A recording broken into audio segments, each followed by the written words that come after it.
Hand bag. డబ్బులు.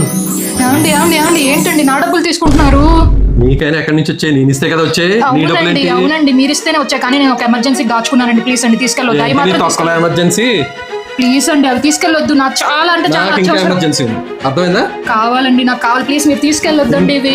ఎందుకు తీసుకెళ్ళకూడదు? ఏంటి చేయబట్టుకుంటున్నావు? లాగేసుకుంటున్నావు నాకు నువ్వు? కావాలండి. మీకు అర్థం చేసుకోండి, నాకు ఎమర్జెన్సీ కోసం దాచుకున్నాను నేను. నాకు నీకన్నా ఎమర్జెన్సీ ఉంది, సరేనా? ఉండు. వాచిపోతుంది. శీతాకాలంలో ఉంది అసలు, ఎండాకాలంలో ఉంది.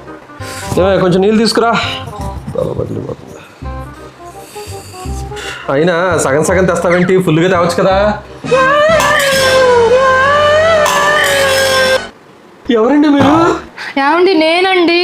నువ్వా? ఏంటి అవతారం? అది ఇదే నా ఒరిజినల్. అంటే ఎంతకాలం? అది మేకప్ మహిమ, డూప్లికేట్. మేకప్ అంటే సరే, మరి జుట్టుకేమైంది? నాది గింగిరాలు బొంగరాలు జుట్టు అండి. హెయిర్ సీరం రాస్తే కానీ మంచిగా రాదు. అది కూడా అయిపోయింది కదా, అందుకే నేను చెప్పాను నా డబ్బులు తీసుకెళ్ళొద్దు అని చెప్పి. ఆ డబ్బులు పెట్టి నా మేకప్ ప్రొడక్ట్స్ అన్ని కొనుక్కుంటున్నాను. పిండుకొని రాసాను, అయిపోయినాయి మేకప్ ప్రొడక్ట్స్ అన్ని. కొనుక్కుందామని పక్కన పెట్టుకుని డబ్బులు తీసుకొని వెళ్ళిపోయారు. అందుకే కాళ్ళ వేళ్ళ పడ్డా తీసుకెళ్ళొద్దని. విన్నారా? తీసుకెళ్ళిపోయారు. చూడండి ఇప్పుడు ఏం జరిగిందో. నా ఒరిజినల్ బయట పడిపోయింది. లోపల డూప్లికేట్ అలాగే.